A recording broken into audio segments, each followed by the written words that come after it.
Hi, welcome to the Global Veg Fest. You have tuned into the talks by Plant-Based Health Professionals UK. My name is Dr Leila Dehghan, and I'm a board member and the education lead for Plant-Based Health Professionals UK. The Plant-Based Health Professionals UK are a community interest company, and we are dedicated to providing education and advocate a whole food plant-based diet, to prevent and treat chronic diseases.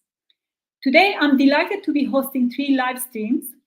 There are 2 30-minute talks followed by a 1-hour discussion on hot topics. Feel free to post in the chat, comment, ask questions, and I will go through them. And if there is anything I need to mention, I will do it at the end. So today, the first program is a conversation with Kate Strong. Kate is a plant-based athlete, a 3-time world record breaker. She has a double master's in mechanical engineering from England and France. She worked in aerospace engineering, and later she moved to Australia and operated hospitality companies. In 2014, she became 2014 age group world champion in triathlon and returned to the UK. She has established herself as a coach, consultant, and she specializes in leadership and sustainability. She volunteers for a local homeless charity, is a TED speaker, and plant powered. Now, without further ado, let's welcome Kate. Hello, lovely to see you. Nice to have you here. So, I said a very short bio about, what you have done, what you have achieved, but it's so short and it doesn't really capture, all your amazing achievements. But before we get actually started, I would like to know, why did you go plant-based or vegan, whatever you prefer to call yourself, and, when did it happen? I'll say it happened about 8 years ago, and my initial reason for doing it was the fitness. I was running quite a lot and had asthma at the time. So when I was running, I felt quite wheezy. My lungs were constricted, my throat was tight, but my legs were fine. So it was when I started to play around with what I was eating. So I removed dairy. Overnight, my lungs cleared up. I was running faster. I felt better. My skin was clearer as well. And it was a very short time then I started to remove other things as well, such as red meat, because my recovery was improving as well. But let's just say 3 months after that, the penny dropped and I realized that what I was eating was also hugely impacting the environment, that I was part of a community of, if I was eating meat, I was also contributing to the pain and suffering of other sentient beings. So all of that sort of hit me within a few months of me stopping eating meat and dairy. But this month is my 8-year anniversary, so I'm really excited to celebrate it with a beautiful vegan cake later on. Oh, that's nice. Well done. But I find it very interesting that you started actually removing food items from your diet. Did you do any research, or have you heard about it, or what did actually prompt you to do it? I owned a guest house at the time, so I was blessed with meeting loads of weird and wonderful people from really interesting backgrounds, and the people who shone, the people who had a consciousness about them and awareness, and I was drawn to, they were the ones who kept saying to me, "You're drinking too much milk.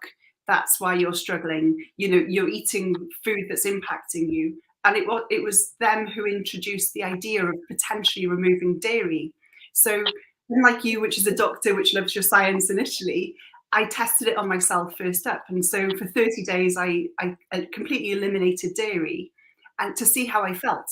And then afterwards, I read the reports and things that really shocked me, like National Asthmatic Association of Australia, because I was living there at the time, is sponsored by dairy farmers. So how can I believe what they say about dairy if their primary source of income is actually from the company that's creating the asthma in the first place? So that's when I started to sort of put the pieces together, going, it's not just about health. There's something else at play here. Potentially it's about the money as well. So that's when I sort of started to prove whether what I felt was right, or if I was one of those anomalies where dairy was just not right for me. But obviously we all know that, no, it doesn't benefit anyone. So the science is also backing up how I feel. It's interesting you started actually with dairy, because I don't know if you're familiar with Dotsie Bausch. She is an Olympian cyclist, and she keeps going on about dairy, that actually removing dairy made a huge impact on her, athletic performance. And it's interesting again, because we have a lot of actually non-vegan doctors who actually advocate against dairy consumption. So there seems to be actually an understanding that, dairy is actually not made for humans. We should really, not have it, and especially for athletes, because it is used quite a lot as a good source of protein and, easy source, and it does affect your performance. So it's really interesting to hear that. So yeah. Yeah. So, go on. No, I was going to say, because Dottie and I had a conversation last week, because she's on my podcast in a few weeks' time, and whey is a byproduct, if you want, of dairy. So the reason they chuck it in the protein mix isn't because it's good for us; it's because it's cheap. Just because it's high in protein doesn't mean it's absorptive, doesn't mean it's got any side effects. So yeah, I'm very much with Dottie's message about switch for good, about removing dairy, because there is nothing good about it. And it's hugely processed. It's got a ton of chemicals in it. If you think about it as a human, we only produce milk after giving birth, and there's a lot of chemicals in our body about the hormones, about what the baby needs. That poor cow has got those chemicals all the time, and then we're drinking it. It's even if we remove the emotional aspect of it, it's just, please stop letting our bodies on our food charts from the government. Yes, I agree. I mean, we talk sometimes about the antibiotics which is given to the cows, but the hormones are there. We don't even need to give anything extra. Which, I mean, they do give actually some extra hormones, growth hormones to the cows. But we thought that, as you mentioned, actually dairy comes when the cow has been pregnant, has given birth. So that is why you have all those hormones, which a human, woman, lady would also have. So yes, I totally agree. We need to remove it from our diet. And it's interesting because you mentioned whey, and yes, a lot of athletes, the whey shakes, that's like kind of, they go around and they have it. It's almost like kind of so essential as part of the training. And I wonder, when you talk to them, they really don't know anything about the science, and they don't even understand why it is good. All they say is that, everybody else is doing it. And I just think that's not really the way you want to actually, if you want to, really take your performance, your athletic performance to the next level, that's not how you do your research, do you? No, it is tough though, because it is typically whey is cheaper. So there is a price point entry. And the genuine pea protein, hemp protein, the better, higher availability, cleaner products is more expensive because it is a better quality product. But forgetting the performance, because as you know, last year I just completed 24 hours on a bicycle, 100% fueled. So there's nothing about being able to operate at high endurance levels with what we eat. It's fine. But there's a lot of people out there who we trust what the media tells us. We trust our government, and I'm not a conspiracist in any way, shape, or form. But I just wish we asked secondary questions, because there's always a cost and a payoff in everything we do. Even us beautiful vegans has a carbon footprint. Even we buy food that could be sourced a bit better and isn't great for the social impact as well. So it's about just being open and asking those extra questions and going that extra mile. And it's tough. I do feel it, but it's definitely worth it. I do want to impact my life in 5-10 years time because of today. I wanted to run a little faster or save a few quid in my products as well. Yes, and I think it's also, you may, even if it helps you to be a bit faster or stronger now, what about the impact in 5-10 years? And not just on the environment, but also on your body, So we really need to have a long-term thinking. We need to change our mindset. But let's go to your, you mentioned the 24-hour cycling. Tell us about it. Why did you come up with the idea, and how did you do it? Just go on, tell us. It's been a long time coming. So this was my third attempt. So anyone thinking that, you dream a dream and you get it first go is definitely not the case. I did attempt it actually at VegFest in Olympia in 2016, but I didn't train hard enough in honesty, and I completely missed the target that Guinness set. But my motivation was it's an evolution of my personality, if you want. Initially with triathlon, it's a competition. I compete against others, I compete against my personal best, and every day I was being measured against this bar I had to reach. I wanted to step away from comparing myself to others, which is why I attempted a world record. And a 24-hour world record on a static bike existed for a man, but not a woman. And I thought, it's about time we start evening this equality between genders. So one way is to fight against what's present, and another way is to start doing the activities to bring up the bar. So that's why I did the 24-hour world record. And so the third attempt was last May. I chose a full moon.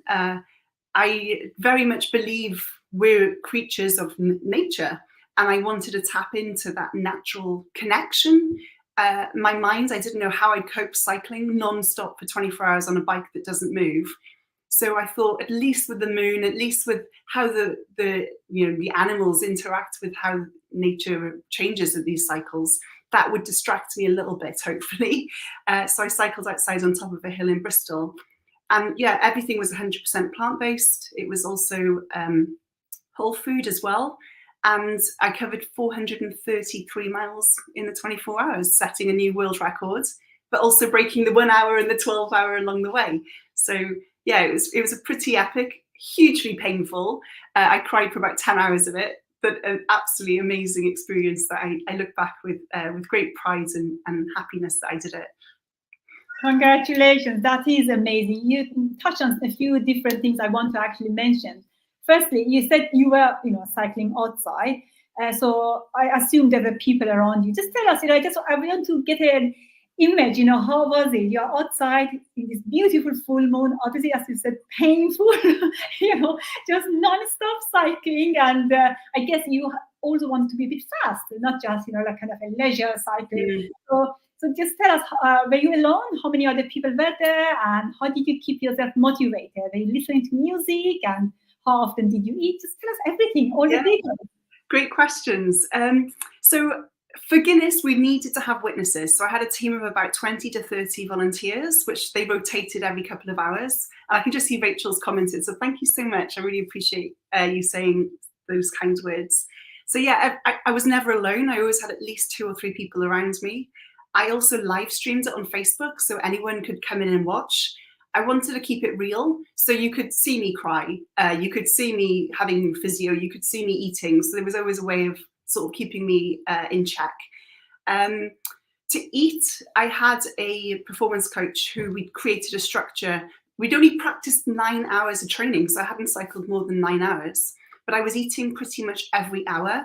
And I use this company called Velo Forte because it's all 100% whole food, predominantly plant-based. I only eat their plant-based bars. So every hour I'd be having a bar, and it's sort of like a beetroot squishy sugary gel to keep my hydration up. So it was very carb dense.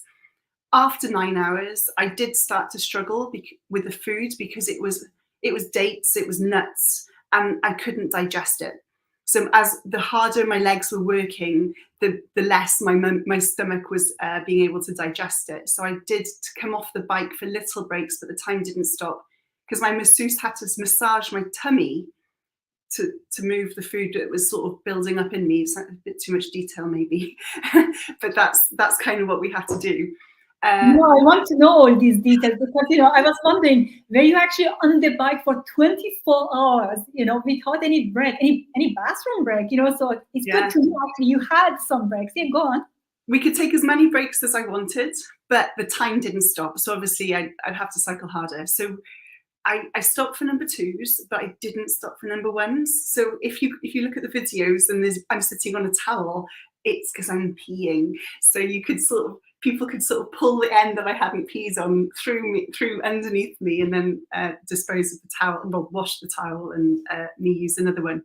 So yeah, and the biggest thing I had was, if you think about cycling, there are 5 points of pressure, which is your hands on the handlebars, your feet, but also where you're sitting.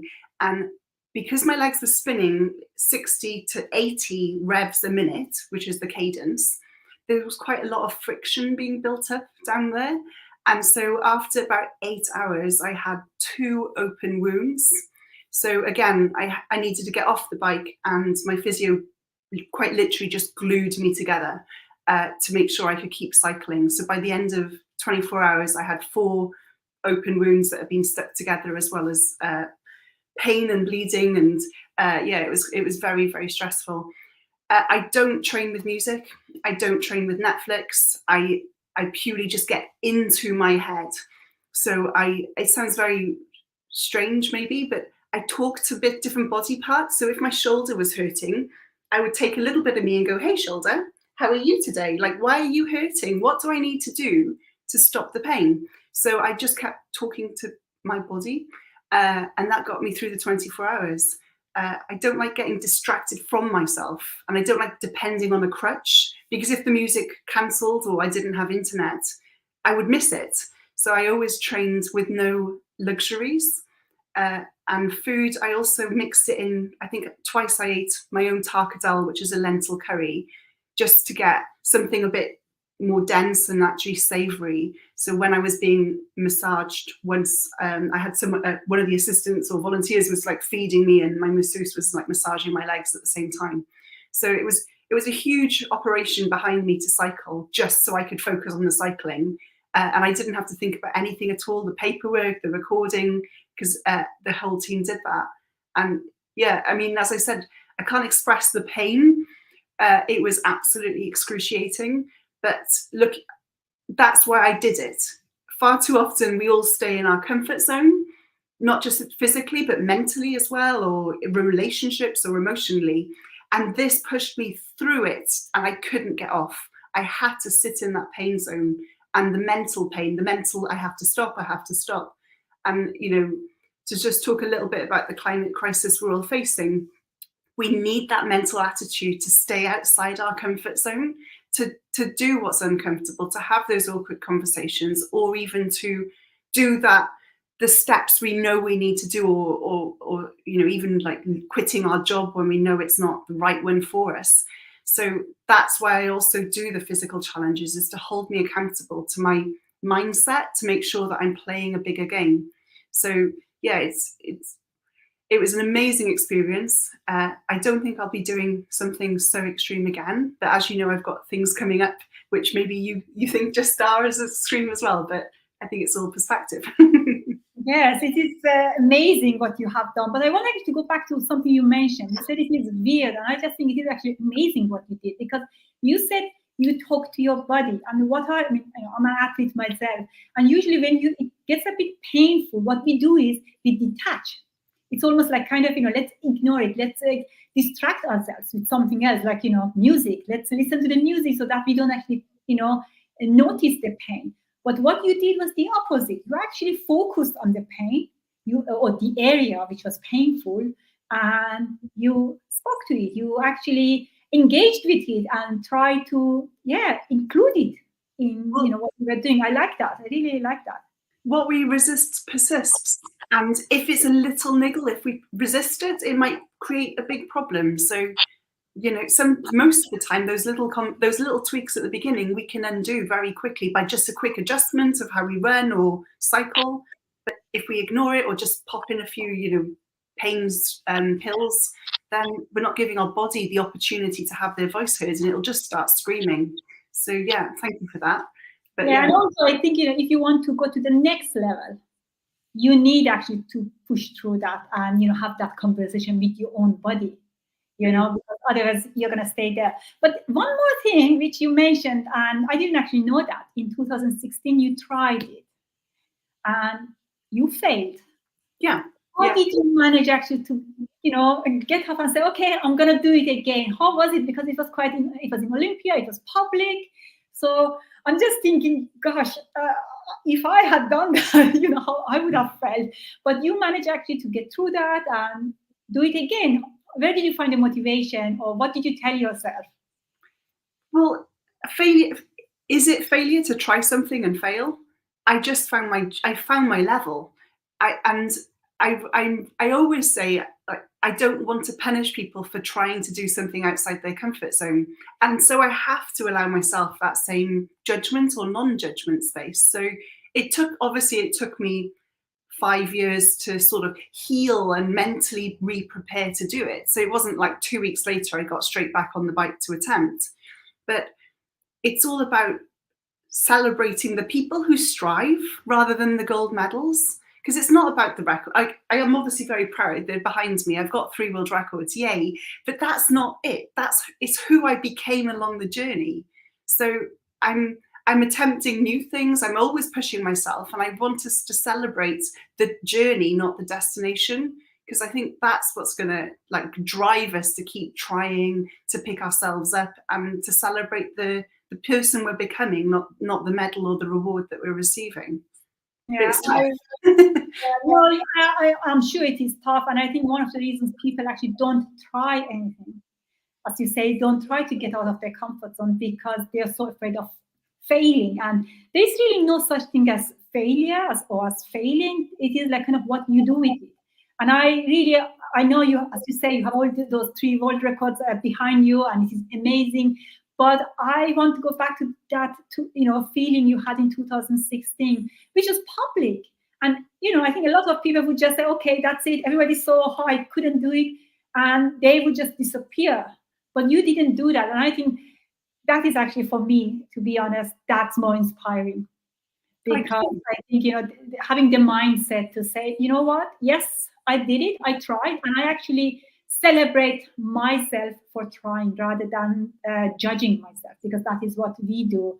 I think, I really hope that people take that in, really, that, just try to get out of your comfort zone. And as you said, because it is about your journey and who you become, on that journey, rather than the medals and the, publicity or whatever. It is about that. And I also wanted to ask you really about, how those 24 hours went, because we hear all these things, and people usually have these questions. So what happened if you had to go to the bathroom? So I'm glad that you even talked about the towel and everything. I think it is important to know, because again, we don't attempt things because we just don't have the details. We don't know how it would really look like in practice. So we need to know all of that. So I really appreciate you talking about it openly. But you have 5 more minutes. So I want to, ask you what your plans are for the future, because I know you're not going to stay here. You're going to push further. So what are your plans? Well, again, the journey, the evolution of Kate continues. So we've gone from competing and then sort of striving for my own personal best, which is the records. And now it's about how can I sort of engage other people, because I'm doing a lot of my sport alone, but I don't live alone. I want to operate in the community, and I want to give back to the climate that I live within as well, and the environment. So my partner and I are going to be doing a cycling challenge next year, and we've called it Challenge 3000, which is cycling on bikes that we make ourselves out of bamboo. So already that's hugely out of my comfort zone, even though I'm an engineer. But the thought of building a bike and it being rideable is, scares me a lot. But then we're cycling 3,000 miles around the coast of England, Scotland and Wales. And along the way, we're planting 3,000 trees at different communities. And we're cycling in what I call the red zone, because if climate change continues at the rate it is, the sea levels will rise, and quite a lot of the communities we're visiting are under threat. So they may not be lost to water, but they're going to be directly impacted by what's happening with the environment. So part of this cycle, and it'll take us about 2 or 3 months, is also to meet these people, to find out what we can do as a community in Britain, not just like, it's not in my backyard, I'm not going to bother. How we can all work together to take the steps necessary to protect our beautiful country and our beautiful world.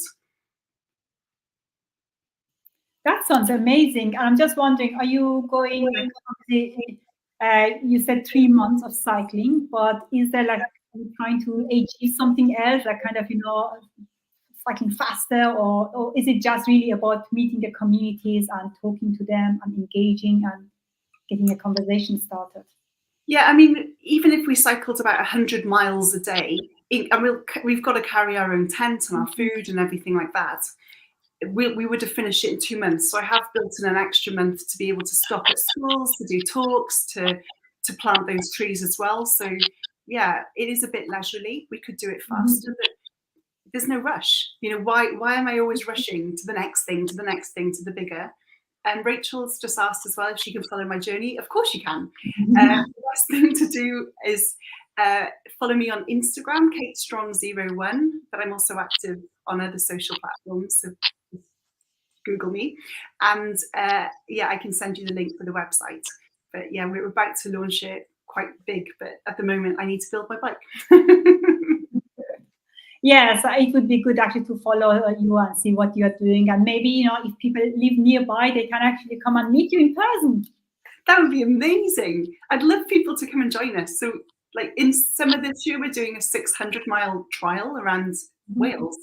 So we start on the 4th of July in Cardiff, and then we go up to like Welsh Pool and then down the coast. So anyone in Wales, if you'd like to come and visit us, or we visit you more likely, let me know and we'll cycle past you. So yeah, it's going to be a great experience, challenging physically, but hopefully bringing that story of community together as well. Yeah, thank you. Kate, it has been amazing talking to you. I have lots of other questions, but you know, to be honest, I was so inspired by what you have said. Do you want to share one last word, you know, with the audience who's live listening or who is going to watch the recording? Yeah, if anything you can take from this talk is, if you want to do something, start. How you solve it, how you'll get it done, all those questions, will find the answers along the way. I wasn't born a cyclist. I wasn't born a vegan. I wasn't born, you know, bike mechanic either. I'm learning along the way. Just have faith that you will become who you need to along the journey, and start today. Yeah, that sounds amazing. I agree. Just get started and then figure out the rest later. Thank you so much. Sue from Wales is saying hi. Kate, inspirational. I agree totally. Honestly, it was an honor to talk to you, and we'll be following you. Thank you.